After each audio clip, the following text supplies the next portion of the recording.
Bismillahirrahmanirrahim. Assalamualaikum warahmatullahi taala wabarakatuh. Saya Siti Nur Abda binti Ma'rudi. Nama metrik I183033345 mewakili bagi kumpulan yang kelima untuk membentang tugasan yang diberi, iaitu Mufti dan Majlis Fatwa. Kita terus pergi kepada pengenalan. Apa yang dapat kita ketahui, Mufti dalam bahasa Arabnya adalah seorang ahli hukum Islam yang berkelayakan untuk mengeluarkan pendapat, iaitu fatwa yang tidak terikat mengenai hukum syarak, iaitu syariah. Perbuatan mengeluarkan fatwa disebut ifta. Mufti dan fatwa mereka memainkan peranan penting sepanjang sejarah Islam, mengambil peranan baru di era moden. Mufti boleh dianggap sebagai penasihat agama Islam yang juga merupakan tonggak penasihat agama Islam bagi sesebuah negara maupun negeri. Setiap seorang mufti biasanya mempunyai panggilan ataupun gelaran, iaitu gelaran yang diberi ialah sahibus samaha, yang bererti memiliki sifat toleransi. Ini kerana mufti sudah cukup terkenal untuk disamakan orang yang bertanggungjawab mengeluarkan sebarang fatwa.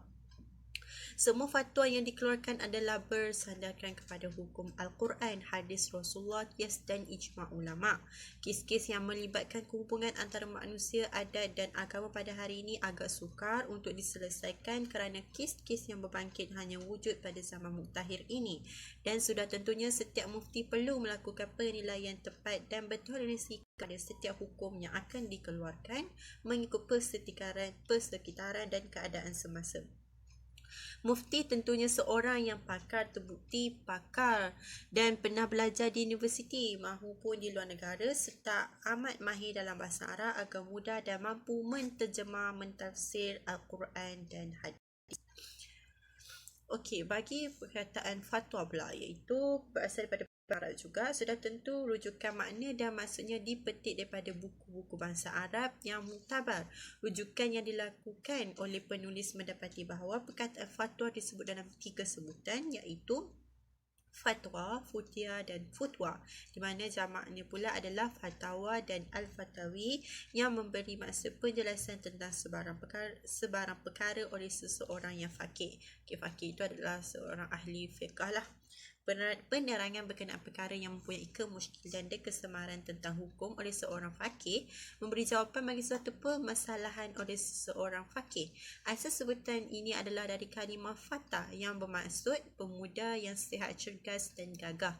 Hubung kaitnya dengan fatwa pula ialah apabila seseorang mufti mengeluarkan fatwa terhadap perkara yang sama-sama dan tidak jelas, fatwanya itu menjadikan sesuatu hukum tersebut lebih kuat dan kukuh. Berkaitannya juga jelas apabila seorang mufti mengeluarkan fatwa tentang sesuatu permasalahan, bermakna dia memperbaharui hukum tersebut. Perkataan futia dan fatwa mempunyai maksud yang sama dengan salah satunya digunakan di tempat yang berbeza. Kedua-duanya merupakan kata nama, iaitu isim. Menurut Ibnu Manzur berkata, perkataan fatwa lebih banyak digunakan berbanding futia kerana ia sesuai untuk menjadi masdar, iaitu kata nama. Seterusnya, kedua perkataan ini iaitu futia dan fatwa digunakan di tempat al-ifta, yang bermaksud satu perbuatan menetapkan fatwa tentang sesuatu hukum atau kepentingan hukum yang dikeluarkan oleh seorang faqih. Itu sedikit pengenalan tentang mufti dan juga fatwa. Kita pergi seterusnya kepada fatwa sebagai autoriti dalam sejarah. Berdasarkan sejarah zaman pra penjajahan barat, fatwa dan pendapat mufti berperanan besar dalam sistem pemerintahan Raja Melayu Islam dan sering saja dirujuk dalam pertikaian di mahkamah. Menurut Ramizah Wan Muhammad 2009, catatan sejarah tanah Melayu menunjukkan fatwa dan pandangan mufti mempunyai kedudukan yang berautoriti dalam sistem pemerintahan, keagamaan dan kehakiman. Walaupun bukan atas nama mufti atau jabatan mufti, peranan sebagai penasihat agama atau penasihat sultan menjadikan mereka sebagai rujukan pandangan agama pemerintahan British. Raja-Raja Melayu sebagai ketua agama Islam telah melantik mufti dan kadi untuk menasihati mereka dalam perkara berkaitan Islam dan tafsirannya, menurut ini Nasuhah 1998. Walaupun atas nama penasihat kepada sultan atau kerajaan, tugas dan tanggungjawab mereka adalah sama seperti mufti. Berasaskan sejarah, peranan dan tanggungjawab mufti meliputi tugas-tugas menguatkuasa hukum syarak, memberi kefahaman terhadap hukum Islam, mengeluarkan fatwa, menjalankan tugas-tugas keadilan, mengetahui upacara rasmi negara dan menangani pelbagai persoalan yang berlaku dalam negeri. Menurut Auni Haji Abdullah 2005. Memandangkan sistem pemisahan kuasa sebagaimana yang ditakrifkan Barat tidak diamalkan ketika itu, maka mufti mempunyai bidang kuasa dan tanggungjawab merentasi pelbagai badan seperti dalam pentadbiran, keagamaan dan kehakiman. Pelbagai nama dan jawatan sebagai mufti iaitu Kadi, Imam Khatib, Syekh Al-Islam, Syekh Al-Ulama, Kadi Al-Malik Al-Adil dan sebagainya digunakan sekaligus menunjukkan peranan mereka sebagai pakar rujuk hukum syarak kepada istana dan masyarakat. Mufti bertindak sebagai pakar rujuk agama kepada Sultan dalam urusan pentadbiran dan struktur organisasi kerajaan dan sebagai pembesar negeri. Sebagai contoh, dalam Undang-Undang Tubuh Negeri Johor tahun 1895 dan Terengganu 1911, peranan dan tanggungjawab mufti sebagai penasihat dan pakar rujuk kerajaan dinyatakan dengan jelas menurut Noh Gadot 2005. Mufti juga bertanggungjawab untuk melantik imam, guru agama menjadi pemimpin masjid dan imam solat serta ketua ulama bagi negerinya. Contohnya di Kelantan, mufti yang bergelar Syekh dan Al-Islam adalah pengerusi kepada Majlis Musyawarah Ulama, iaitu satu jawatan tertinggi yang berkaitan agama di negeri itu. Dalam urusan kehakiman dan perundangan, pandangan dan pendapat mufti di mahkamah adalah sesuatu yang berautoriti sebagai sumber hukum Islam. Terdapat mufti yang pernah bertindak sebagai pekuam perbicaraan di mahkamah, berkuasa melantik kadi dan juga penasihat mahkamah. Ada kalanya mereka sendiri terlibat sebagai kadi, penasihat kadi dan pakar rujuk dalam hal hukum hakam. Contohnya seperti yang berlaku di Melaka dan Kelantan. Di Kelantan itu pada tahun 1800, mufti terlibat sebagai hakim mahkamah rendah syariah yang mempunyai bidang kuasa membicarakan kes berkaitan kekeluargaan, harta pusaka dan beberapa kesalahan Islam yang lain. Mufti juga dilantik sebagai badan perundangan negeri yang menjalankan tanggungjawab menyusun atau semua prosedur dan peraturan mahkamah syariah apabila situasi memerlukan kepada peraturan-peraturan baru, seolah-olah menampakkan konflik of interest pada para mufti kerana berperan sebagai mufti dalam satu-satu masa. Yang terakhir, fakta yang tidak dapat disangkal bahawa kedudukan mufti dalam sejarah tanah Melayu adalah tinggi dan mulia sehingga dilibatkan dalam pelbagai urusan yang melibatkan hal ehwal agama Islam. Inilah juga yang diujarkan oleh Ramiza Wan Muhammad 2009 berkenaan peranan Syekh Al-Islam atau mufti yang bertindak sebagai penasihat dalam sistem pentadbiran mahkamah, antaranya ialah mahkamah adat dan mahkamah syariah atau kadi semasa zaman penjajahan British di tanah Melayu 1800 hingga 1900.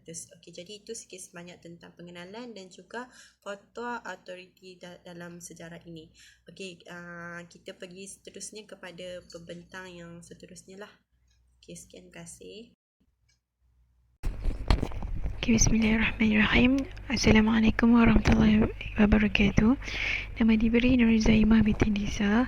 Nombor metrik I18303-293.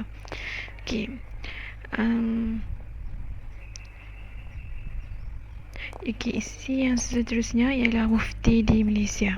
Malaysia ni adalah sebuah negara yang unik kerana wujudnya beberapa institusi yang menaungi Islam sebagai agama persekutuan seperti peruntukan dalam perlembagaan. Ia lebih terselah melalui konsep Raja Berperlembagaan dengan wujudnya institusi Raja Melayu yang bertanggungjawab terhadap pengurusan hal ilmu Islam. Keduanya ialah keistimewaan Malaysia adalah sebagai negara Islam yang lebih terselah kerana isu yang membabitkan kefatwaan terletak di bawah bidang kuasa negeri, iaitu melalui akta, enakmen dan ordinan yang berkaitan. Institusi fatwa di negeri berhak mengeluar dan mewartakan fatwa di negeri masing-masing. Malaysia juga adalah satu-satunya negara yang mempunyai mufti di setiap negeri yang berjumlah seramai 14 orang. 14 orang mufti. Begitu juga hal yang berkait pewartaan fatwa yang menjadikannya sebagai antara peruntukan yang dilindungi undang-undang yang tidak dapat di negara lain. Seterusnya ialah etika seorang mufti. Mufti ni mufti adalah tentunya seorang yang pakar, yang terbukti pakar dan pernah belajar di universiti dalam maupun di luar negara serta mahir dalam bahasa Arab. Okey. Mufti ni mahir dalam bahasa Arab supaya mudah dan mampu untuk menterjemah dan mentafsir Al-Quran dan hadis. Okey, seterusnya ialah mufti ni adalah ulama, iaitu orang kata apa? Pewaris Nabi dan perlu amar ma'ruf nahi mungkar tanpa takut kepada manusia biasa. Okey, seorang mufti ni tidak boleh mengeluarkan hukum sendiri. Sesuatu perbuatan yang seolah-olahnya menyamai dengan menyamai taraf dengan Allah Subhanahu Wa Taala. Okey, seterusnya ialah seorang mufti ni haruslah berani melawan arus dan mampu berbeza pendapat dengan umara, iaitu pentadbir kerajaan, selagi ia mendapati dengan hukum syarak demi menegakkan syariat Islam. Okey.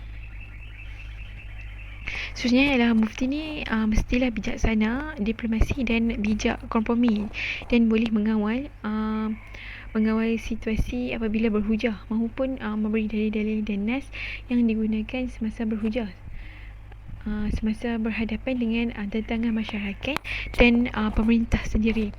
Okay, yang terakhir adalah mufti ni adalah seharusnya mempunyai orang kata apa, pemikiran terkini yang terbuka luas dengan hubungan intim dengan ulama luar negara yang jauh lebih berkaliber. Okay, sumber rujukan mufti ni mestilah yang kukuh, dan tidak sekadar mengutip sumber kedua dan meluas. Iaitu tidak setakat di kalangan ulama semata-mata, tetapi juga umara. Mereka yang pakar dari sebuah universiti haruslah dihubungi, dirunding dan diminta pendapat dan diadakan persidangan yang lebih kerap serta sentiasa membuat kajian demi kajian. Okey, seterusnya ialah fungsi mufti. Okey, mufti ni fungsinya ialah membantu dan menasihati sultan dan kerajaan negeri dalam perkara yang berkaitan dengan hal ehwal hukum, itu hal ehwal agama yang tentang hukum syarak. Okay, yang keduanya ialah mufti ni menjalankan kajian dan penyelidikan terhadap sesuatu isu baru yang memerlukan keputusan. Okey, yang ketiga ialah mengeluarkan fatwa yang terhadap isu yang memerlukan penjelasan hukum syarak. Okey, yang seterusnya ialah menjelaskan dan menjalankan pendidikan fatwa kepada masyarakat dengan berhikmah. Okey, seterusnya ialah menjelaskan seterusnya ialah memberi hikmat, nasihat dan perkhidmatan dalam hal-hal yang berkaitan tentang akidah, syariah dan akhlak Islamiah. Okey, yang seterusnya adalah menjalankan kajian dan penyelidikan berkaitan pembangunan ilmu farak. Okey, selain itu fungsi mufti ni ialah menjalankan hikmat nasihat, hukum syarak dan akidah. Okey, selain itu juga fungsi mufti ni adalah membangun, mengurus dan memajukan sumber maklumat dan hal ehwal hukum syarak. Dan yang terakhir ialah mengurus dan mentadbir semua perkara yang berkaitan tentang pentadbiran, perkhidmatan, kewangan, pembangunan, modal ihsan dan teknologi maklumat. Okey, yang seterusnya ialah tindakan undang-undang. Okey, tindakan undang-undang. Okey, mana-mana di kalangan orang Islam, yang didapati melanggar atau mengingkari fatwa yang telah diwartakan, boleh diambilkan tindakan undang-undang. Okey, berdasarkan peruntukan yang terdapat dalam enakmen Jenayah Syariah 1992 seperti mana yang berikut. Okay. Yang pertama ialah Seksyen 16, menghina atau mengingkari pihak berkuasa agama. Okay, sesiapa yang menghina kewibawaan atau ingkar dan melanggar ataupun membantah tintah perintah atau arahan Duli Yang Maha Mulia Sultan sebagai Ketua Agama Islam, majlis atau fatwa yang dikeluarkan oleh mufti adalah bersalah atas sesuatu kesalahan, hendaklah apabila disabitkan dikenakan hukuman denda tidak melebihi RM3,000 ataupun penjara selama tempoh tidak melebihi 2 tahun atau kedua-duanya sekali. Okay, seterusnya enakmen seterusnya ialah Seksyen 21, iaitu berpendapat berlawanan dengan fatwa.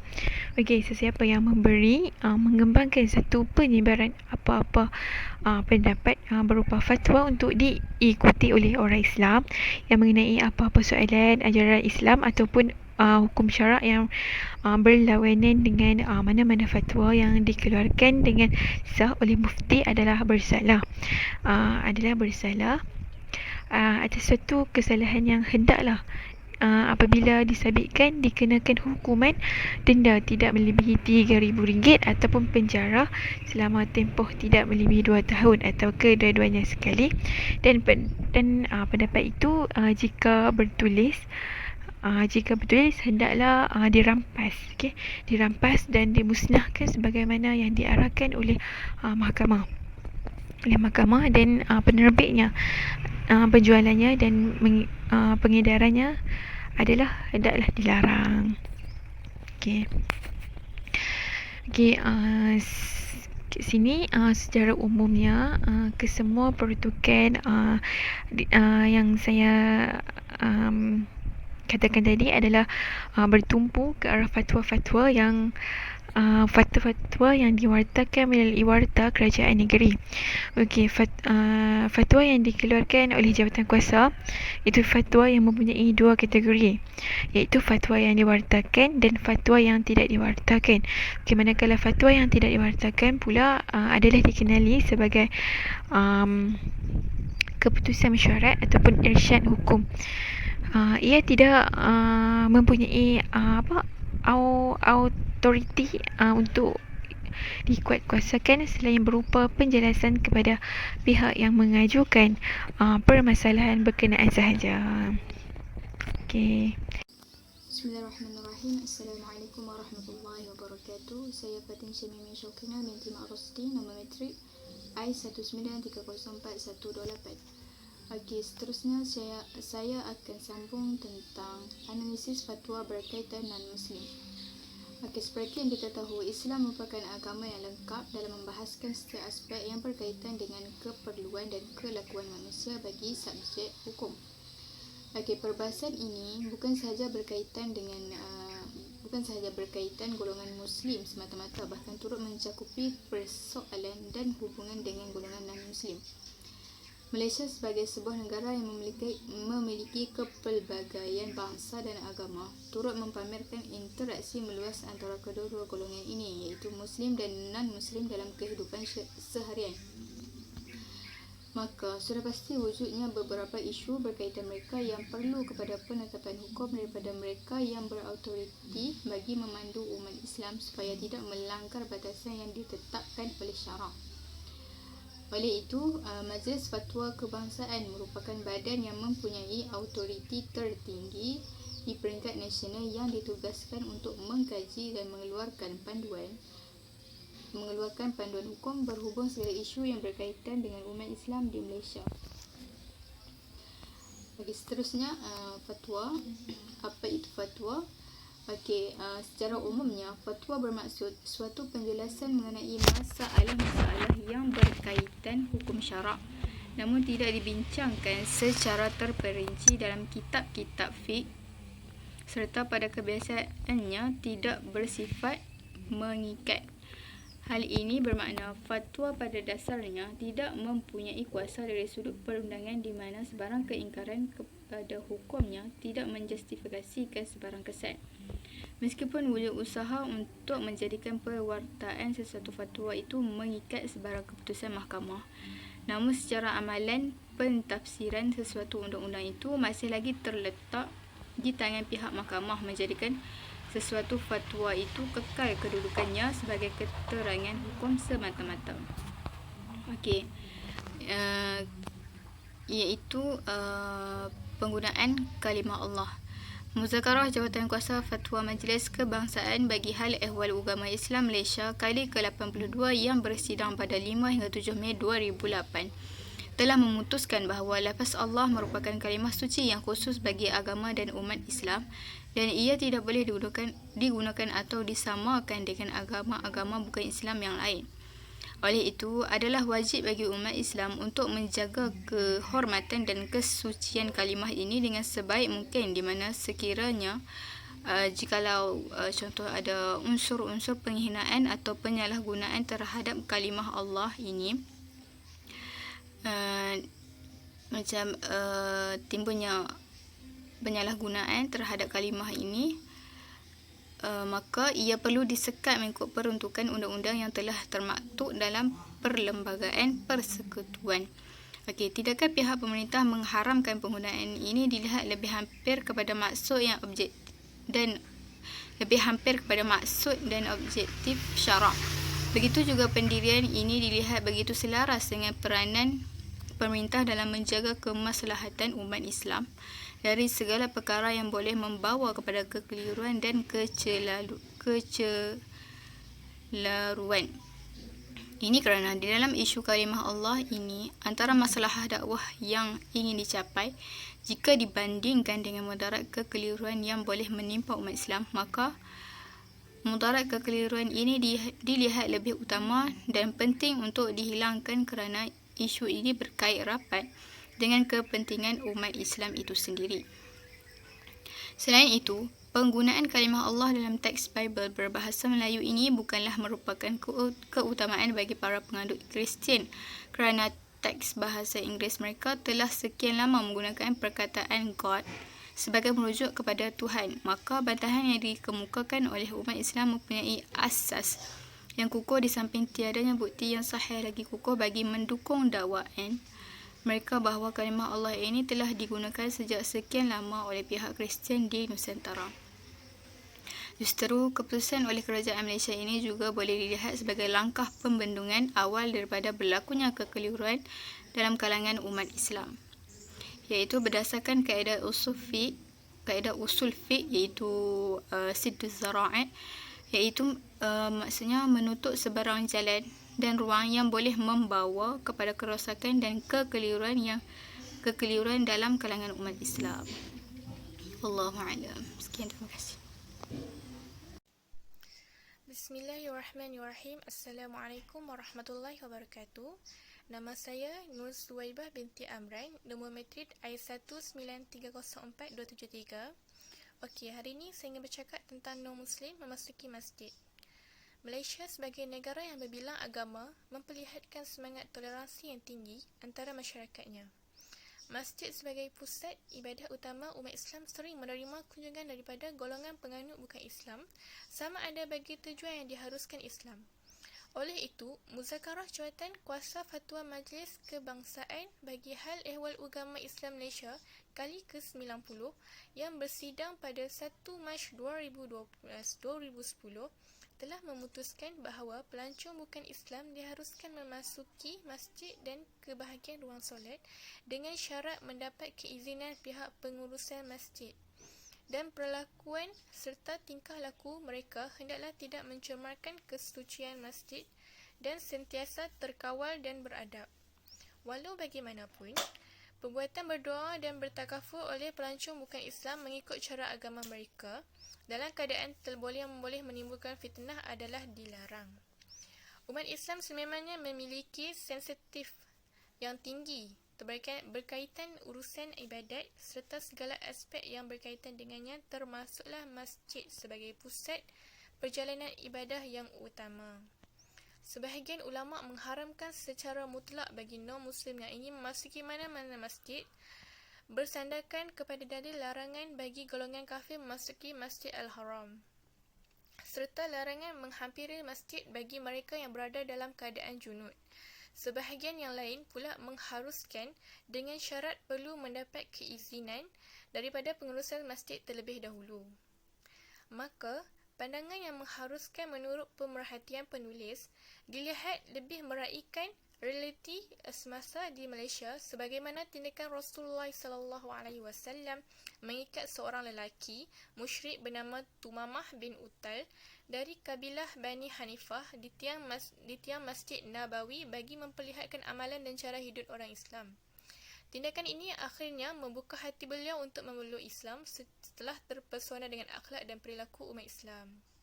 Selain itu, baginda SAW juga secara jelas telah memperlihatkan tahap toleransi yang tinggi apabila menerima kunjungan satu delegasi Kristian daripada Najran ke Masjid Nabawi bagi berdialog dan mendapatkan penjelasan mengenai Islam.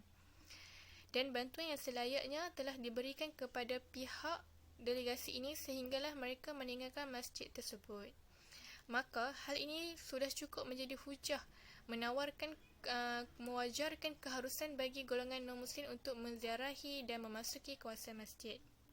Justeru, keputusan fatwa ini dilihat lebih meraikan realiti semasa di Malaysia kerana ia lebih dekat dengan objektif syarak dan memenuhi kepentingan dan semangat meninggikan syariat Islam itu sendiri.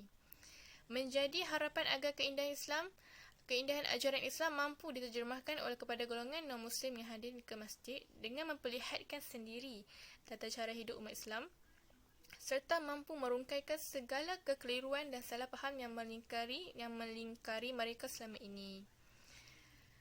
Mungkin dalam sesi lawatan tersebut, pihak masjid dapat memberikan risalah-risalah yang berguna mengenai agama Islam dan menyediakan pegawai masjid yang berautoriti untuk bersoal jawab mengenai sebarang persoalan Islam yang mereka timbulkan. Walau bagaimanapun, mereka masih perlu terikat dengan syarat-syarat serta garis panduan lawatan sebagaimana yang ditetapkan oleh pihak pengurusan masjid yang terbabit. Kesimpulannya, Islam adalah agama yang sentiasa menitik beratkan kesejahteraan hidup umat manusia secara keseluruhannya. Hubungan yang baik antara Muslim dan non-Muslim adalah antara perkara pokok yang sentiasa diberikan keutamaan dan perhatian di dalam sebuah permintaan Islam. Malah ini adalah antara isu-isu besar yang banyak dibahaskan oleh para ulama. Malaysia sebagai sebuah negara yang meletakkan Islam sebagai agama rasminya sentiasa ingin memastikan hubungan yang baik dan harmoni antara Muslim dan non-Muslim. Dalam konteks ini, walaupun pada dasarnya penubuhan jawatan kuasa fatwa Majlis Kebangsaan bagi hal ehwal agama Islam Malaysia dan jawatan kuasa fatwa negeri-negeri ditubuhkan bagi menyelesaikan permasalahan umat Islam, namun secara tidak langsung, badan-badan ini turut terbabit membicarakan mengenai persoalan hubungan antara masyarakat Muslim dan non-Muslim sesuai dengan kedudukan Malaysia yang memiliki masyarakat berbilang kaum dan agama. Maka, elemen realiti semasa diraikan dan diterapkan oleh fatwa, walaupun mungkin tidak mampu meredakan ketegangan dan ketidakpuasan hati pihak-pihak yang terbabit secara keseluruhannya, namun adalah jelas bahawa ianya mampu memperlihatkan keanjalan Islam dalam menyelesaikan permasalahan-permasalahan semasa menurut kerangka nas syarak dan realiti masyarakat. Malah, keputusan-keputusan fatwa yang diputuskan itu adalah jelas menurut pemerhatian penulis bertujuan untuk memelihara maslahah umat Islam dan juga kepentingannya, hubungan yang baik lagi harmoni antara Muslim dan non-Muslim. Sekian, terima kasih.